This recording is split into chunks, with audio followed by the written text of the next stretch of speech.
Et bonjour à toutes et à tous. Nous sommes de nouveau live pour un nouveau webinaire Apsia.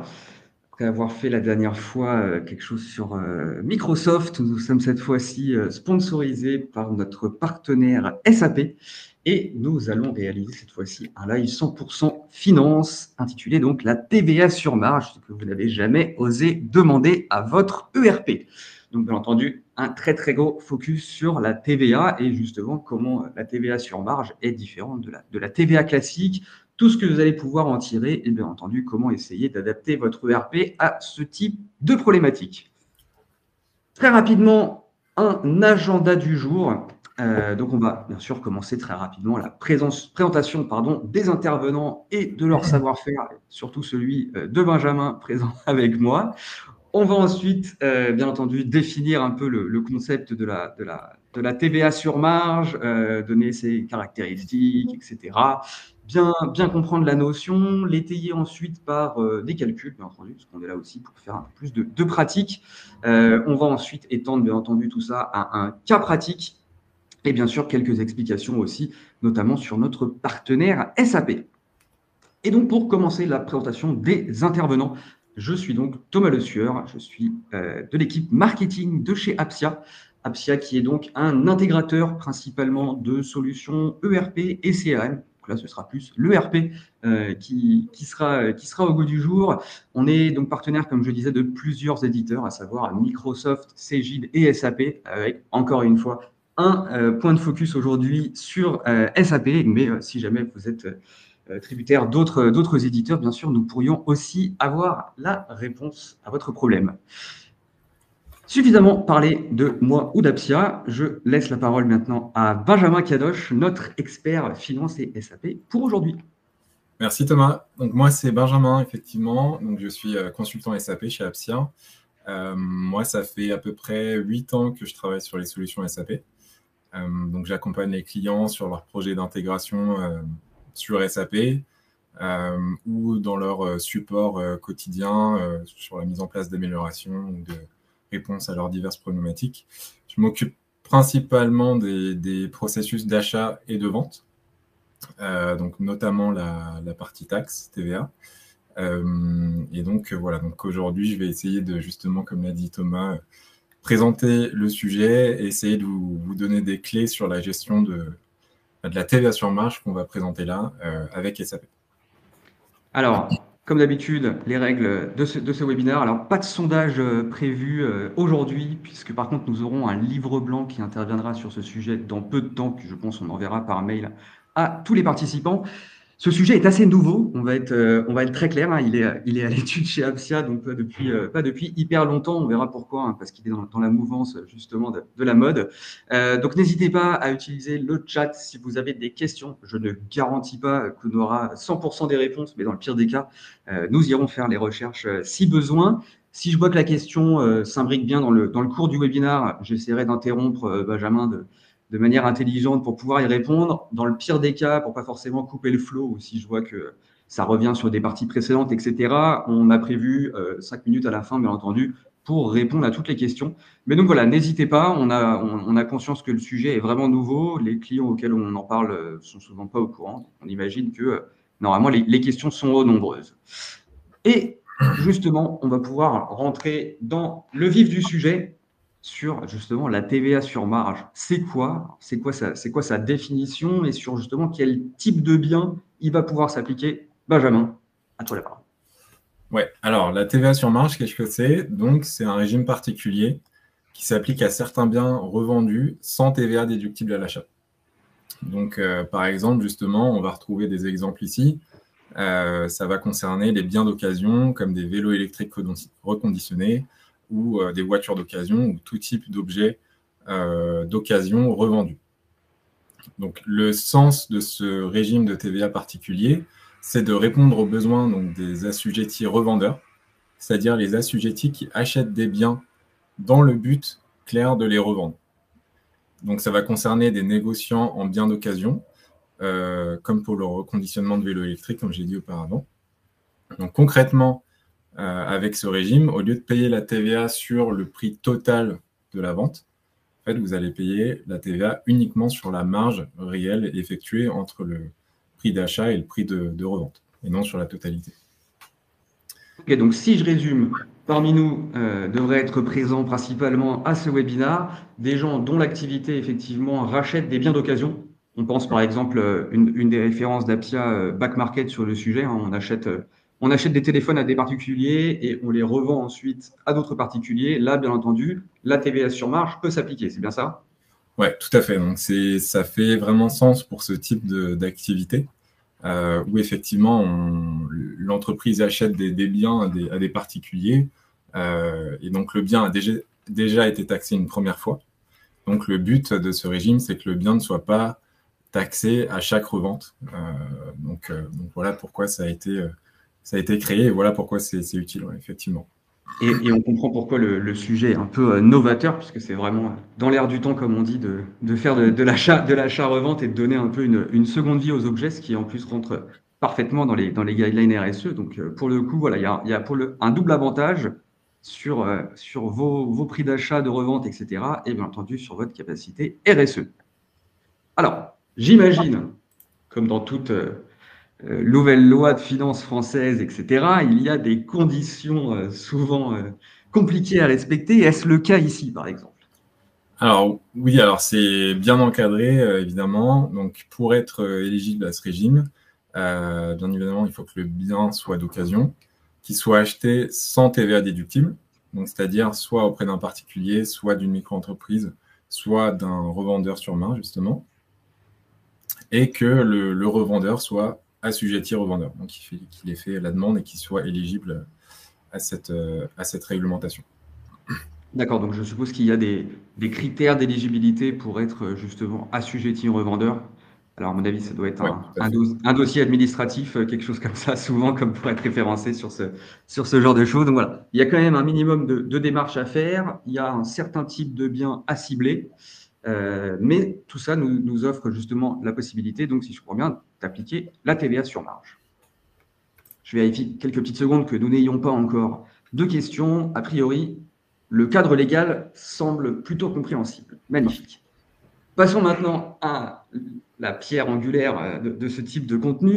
Maintenant, on veut les calculs. Parce que, effectivement, théoriquement, c'est bien. Mais qu'est-ce que ça donne dans la réalité? Là, par exemple, là, je vois la différence entre régime, on va dire, classique et un régime TVA sur marge.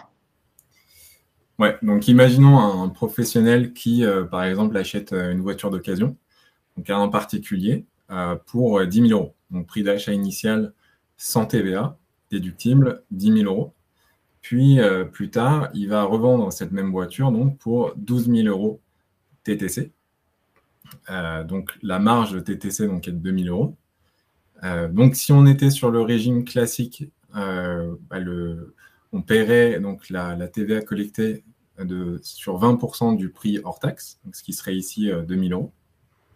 Et dans le cas contraire, si on est sur le régime de TVA sur marge, là, on va payer la TVA uniquement sur la marge nette réalisée lors de la revente. Donc ici, la TVA collectée, dans ce cas-là, serait de 333 euros. Donc effectivement, là, on a vraiment une grosse différence. L'impact est très prononcé sur ce scénario. Très bien. Et donc, je suppose, et il me semble que c'est le but de la slide d'après, on peut répercuter ou non ces augmentations et ces baisses de TVA, je suppose, sur le prix final. Et est-ce que ça peut potentiellement jouer sur la marge? Parce que c'est ça qui nous intéresse en tant que professionnel du business. Est-ce que je peux augmenter ma marge? Est-ce que je peux, voilà, quelles actions et quels leviers j'ai à ma disposition après ça? Ouais, alors ici, ouais, on peut le voir, l'impact sur la marge. Effectivement, donc maintenant, prenons l'exemple pour changer un peu d'un vélo électrique. Donc, qu'on va acheter 1 000 euros et qu'on va revendre 1 500 euros. Donc, la marge réelle, c'est 500 euros. Qu'avec le régime classique de TVA, vous seriez obligé de payer la TVA sur le sur le prix de vente total, donc sur les 1 500 euros. Donc, forcément, vous payez beaucoup plus de TVA, ce qui grignote votre marge. En revanche, si vous utilisez le régime de TVA sur marge, vous ne payez la TVA que sur les 500 euros de gains réels. Donc évidemment, la marge est beaucoup moins importante dans le prix TTC qui est finalement offert aux clients. Donc, on peut le voir ici dans le graphique. Sur le régime TVA classique, on paye 250 € de TVA et on a une marge nette de 250 €. Et avec la TVA sur marge, on a une TVA qui est beaucoup plus faible à 83 € et une marge nette de 416 €. Donc ici, là, pareil, on voit l'impact du régime sur la marge. Ok, donc en fait, si je comprends bien, vu qu'il y en a un qui paye un peu moins de TVA, soit il a la possibilité effectivement de vendre au même prix et dans ce cas-là d'augmenter sa marge, soit il aurait la possibilité de vendre ses biens reconditionnés légèrement moins cher encore que la personne qui ne l'applique pas et donc avoir un avantage comparatif et potentiellement vendre plus. Donc il peut Ouais, y c'est avoir ça. en fait il peut y avoir un peu les deux effets de levier ou même joindre au milieu des deux et vendre légèrement moins cher et pour légèrement plus de marge. Donc effectivement, pour le coup, il y a un vrai intérêt économique pour l'entreprise qui justement adopte cette TVA sur marge. Ça me donne envie de dire, mais pourquoi tout le monde ne l'adopte pas? Bah, je pense que ouais, c'est pour ce type d'activité, c'est quasiment indispensable, je pense, même, je dirais. Donc, il faut savoir qu'en fait, on a deux méthodes de calcul qui sont autorisées pour faire ces déclarations de TVA. Donc, il y a la première méthode qui est de faire au coup par coup, ce qu'on appelle au coup par coup, donc c'est-à-dire la base d'imposition va être calculée pour chaque revente. Donc, pour chaque vente qui est réalisée, on va devoir rattacher le prix d'achat et calculer donc la TVA qui est associée pour cette vente-là. La deuxième méthode, c'est la méthode par globalisation. Ici, en fait, on va prendre une période fiscale et c'est sur cette période qu'on va calculer la base d'imposition par la somme des ventes moins la somme des achats sur la période. Donc, l'avantage en fait de cette méthode-là, c'est que vous n'avez pas besoin de connaître le prix d'achat au moment de la vente. Donc, ça peut être plus simple potentiellement à gérer. Par contre, vous perdez un peu en traçabilité forcément sur chaque vente. Vous ne connaissez pas, vous ne suivez pas la TVA réalisée sur chaque vente puisque vous n'avez pas le prix d'achat à ce moment-là. Ok, donc effectivement, le coup par coup a l'air beaucoup plus minutieux, facile à traquer, mais nécessite de connaître directement, quand tu me disais effectivement le prix d'achat, prix de vente, puisqu'il va falloir faire le calcul assez Ce rapidement, qui ou n'est pas alors toujours le cas, hein, parce que tu peux avoir, je pense, il y a des cas où au moment de la vente, tu n'as pas forcément à disposition tout de suite le prix d'achat initial.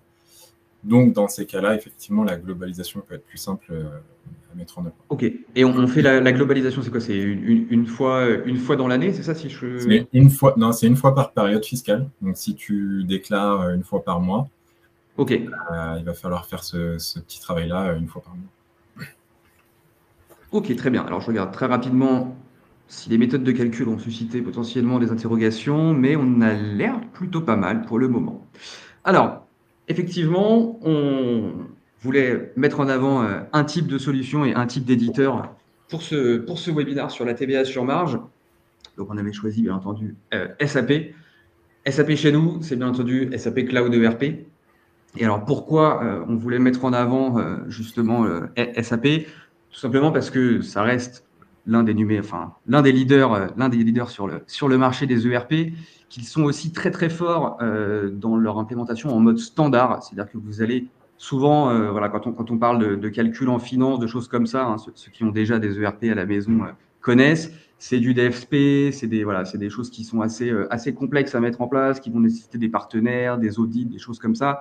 Alors que voilà, SAP est quand même assez complet pour disposer, on va dire, de 90% des fonctionnalités nécessaires en standard. Et donc, il y a un minimum, on va dire, de réglage à faire pour un maximum d'efficacité, comme on dit, hein, c'est la Deutsche Qualität. Donc voilà, donc on sait que à travers leur ERP S4HANA Cloud Public, on va avoir beaucoup moins de soucis justement pour faire ce genre de calcul que sur un ERP un peu plus standard ou un peu plus petit justement. Et alors, justement, comment peut-on voir alors, on a pris un cas un peu plus généraliste, parce que voilà, le but, on aurait pu vous montrer paramètre par paramètre comment faire, etc. Mais c'est un peu rébarbatif. Déjà, c'est pas très fun aussi à voir. Et accessoirement, vous avez peut-être déjà effectué des DevSP sur votre propre Tenant SAP, etc. Donc, voilà, sachant que tous les ERP sont un peu différents, surtout en fonction de votre activité, on a préféré rester assez généraliste et justement vous donner un peu un scénario de comment SAP peut vous aider. Et donc, c'est quand même Benjamin qui va le commenter puisque je ne suis pas encore expert S4HANA. Ouais, alors effectivement, ici, on va essayer de décrire un petit peu comment on peut gérer ça justement avec SAP. Parce qu'effectivement, en fait, c'est un sujet qui n'est pas forcément, je dirais, natif dans les solutions ERP classiques, puisque en fait, on va gérer en standard les principes de taxes classiques, mais ce principe-là n'est pas forcément géré dans les ERP, donc il faut trouver, il y a des paramétrages à faire. Cependant, sans développement, donc là, on ne propose pas de solution avec du développement, mais juste avec un peu de paramétrage. Donc, on va avoir 6 étapes principales pour mettre à bien ce projet ou ce sujet dans l'ERP. Donc, premièrement, on va paramétrer la nouvelle taxe. Donc, il faut créer une nouvelle procédure de calcul de taxe qui va se baser sur un montant de base de TVA qui va être saisi manuellement. En fait, qui va représenter la marge réalisée lors de la vente. Donc ça, il va falloir la créer avec la nouvelle procédure de taxe et créer un nouveau code taxe dédié à la TVA sur marge. Donc, le fait d'avoir un code TVA dédié, ça va permettre d'avoir une gestion séparée, tant pour la facturation que pour la comptabilité. Donc ensuite, on va vouloir lier les codes TVA qui sont créés à des comptes TVA comptables pour bien pouvoir tracer également en comptabilité bien suivre ce qui se fait sur la TVA classique et ce qui se fait sur la TVA sur marge. Ensuite, on va vouloir que le produit qu'on sélectionne, donc par exemple le vélo d'occasion, quand on le sélectionne dans la commande, ramène bien justement le bon code TVA. Donc pour ça, il va falloir paramétrer l'article grâce au champ classe fiscale dans la fiche article. Et de cette manière, quand on sélectionnera l'article, la bonne procédure de calcul fiscal se déclenchera. On peut passer à la slide suivante. Yes. Voilà. Donc, une fois qu'on a fait ce paramétrage-là, donc dans la commande, en fait, on va saisir une seule ligne qui va être, donc on aura le montant TTC dans la commande, le montant de base imposable qui va servir de base pour le calcul, et donc le calcul pourra se faire à partir de là. Donc, ensuite, il faut aussi adapter le modèle de facture client. On a certaines règles à respecter selon la réglementation pour ce cas de régime de TVA sur marge. Donc là, il faut, on présentera justement les adaptations à faire et un exemple de facture par la suite.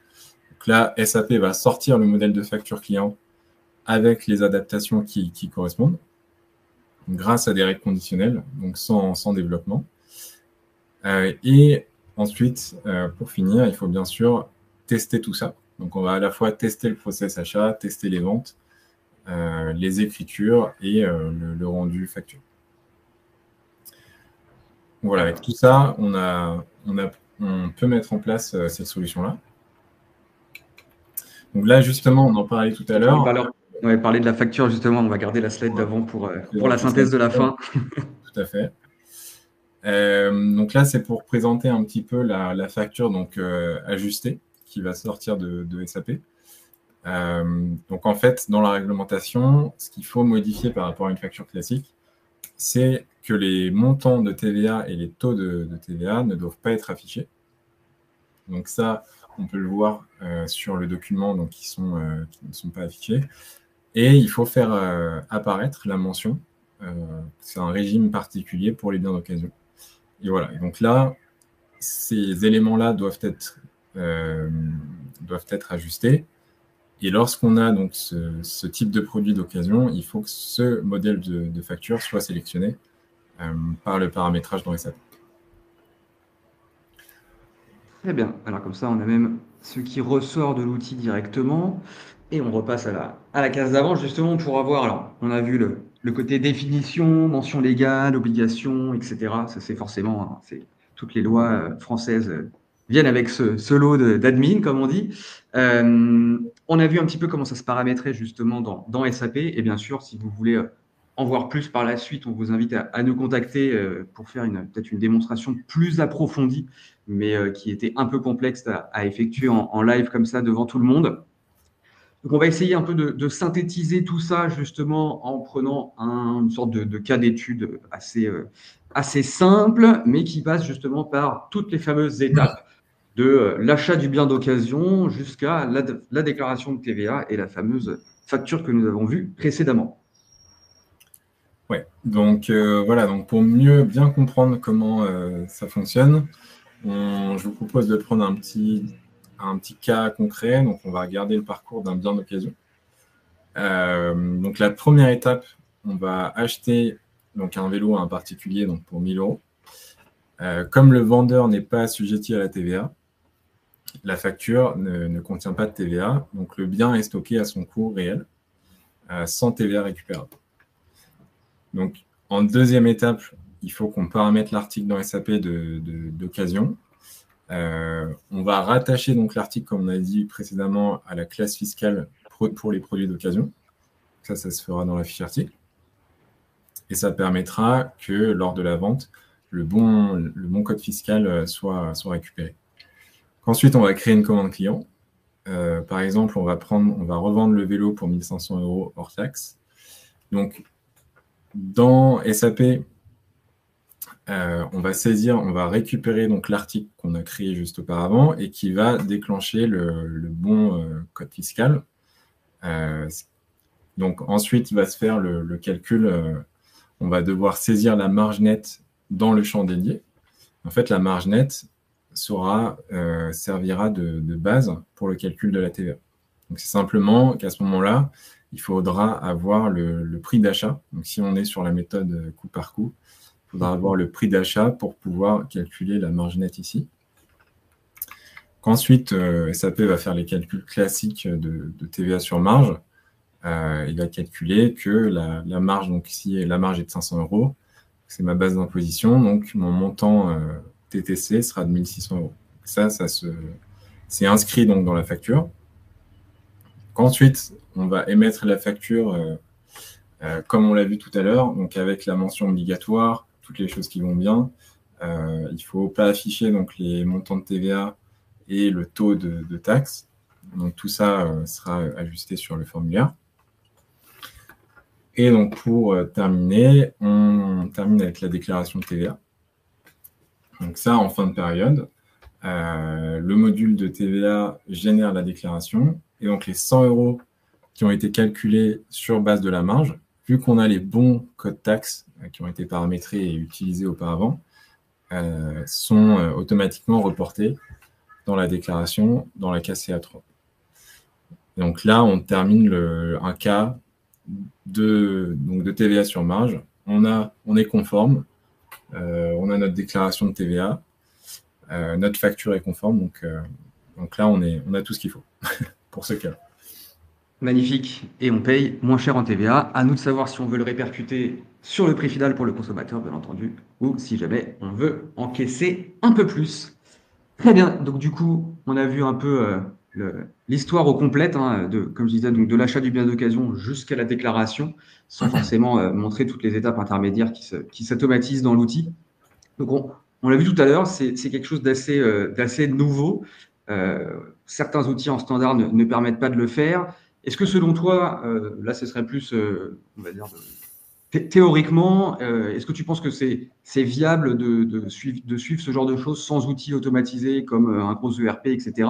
Ou est-ce que ça va, entre guillemets, forcer, parce que le reconditionner, beaucoup de gens en font, en tout cas l'achat d'occasion, c'est vraiment une mode grandissante.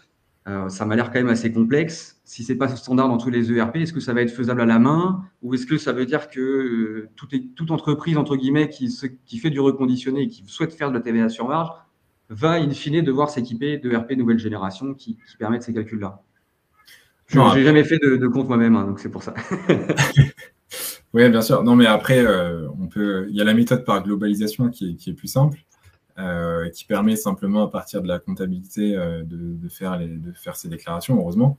Euh, donc, cette méthode-là est un peu plus simple et va éviter de faire des choses trop complexes. Après, c'est sûr que le fait d'avoir un outil où tout est bien paramétré et ça va directement dans les bons comptes comptables, il y a directement les bons codes TVA qui sont utilisés, qui permettent de faire la distinction des deux régimes, parce qu'on peut avoir des entreprises qui utilisent les deux, qui font à la fois le régime classique et le régime sur TVA. C'est vrai. Donc les deux sont combinables. Tiens, c'est marrant, on n'avait pas Oui, parlé. bien sûr. Donc, et d'ailleurs, il faut bien séparer les deux pour être sûr de pas se tromper et après de pas Oh être la loi. conforme. Donc, ouais. Donc, il faut que tout ça soit plutôt carré.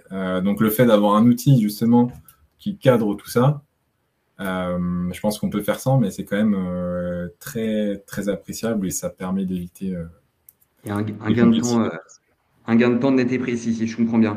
Eh bien, je vois qu'on n'a pas forcément beaucoup de questions. Moi, j'avais une dernière, enfin une question, une interrogation, une remarque pour le public, c'est de faire attention aussi à la liste des biens qui rentrent justement dans la définition acceptable pour la TVA sur marge, puisque première réflexion, je me souviens quand on a fait justement les répétitions de ce webinar, la définition d'un bien, comment dire, qui appartenait à un Ouais. particulier, racheté par une entreprise, etc., me rappelait l'immobilier, par exemple, puisque on est nous-mêmes particuliers, on peut le vendre à une société, etc. Mais de mémoire, les biens, un appartement ne peut pas avoir, ne bénéficie pas forcément Non. de ces règles de Non, non. calcul-là. De mémoire, il y avait l'art, mais du coup, ça y est plus depuis quelques mois. Donc, Alors là, ouais, ça c'était permis avant, mais depuis le 1er janvier 2025, les objets d'art et une collection ne sont plus acceptés. Ça a été modifié très récemment. C'était le cas avant, voilà, mais je pense il y a des questions de de, triche. de, de fraude. Forcément, je pense qu'il y a eu peut-être des Soyons abus. honnêtes, hein, quand on Euh, parle de TVA et d'art, à chaque fois, c'est pour... Bah, forcément, ça peut. Et voilà, après, c'est le genre de régime qui peut mener aussi peut-être à des Mais petits donc voilà, abus. en tout cas, c'est un régime qui a l'air d'être évolutif, qui est quand même plutôt récent, puisqu'encore une fois, hein, ça suit la mouvance du reconditionné et de la seconde main. Donc voilà, qui dit régime évolutif dit quand même regarder assez régulièrement que les biens que vous revendez fassent bien partie, entre guillemets, des biens acceptés, puisque, comme on l'a vu tout à l'heure, on avait mis hein, nous-mêmes les objets d'art, par exemple, dans la présentation initiale, et après comment dire, contre expertise, nous avons effectivement revu notre copie. Mais voilà, je préfère te prévenir le public. Regardez bien en tout cas la véracité sur laquelle ça peut s'appliquer. Mais comme on l'a vu, en tout cas, il y a beaucoup de valeur à y gagner, que ce soit pour le prix final des consommateurs ou pour votre marge à vous. Et je vois que nous n'avons, oula, pardon, pas de questions qui nous ont été posées dans le chat. Je suppose que nous avons été super clairs et pédagogiques. Je vais laisser encore quelques secondes.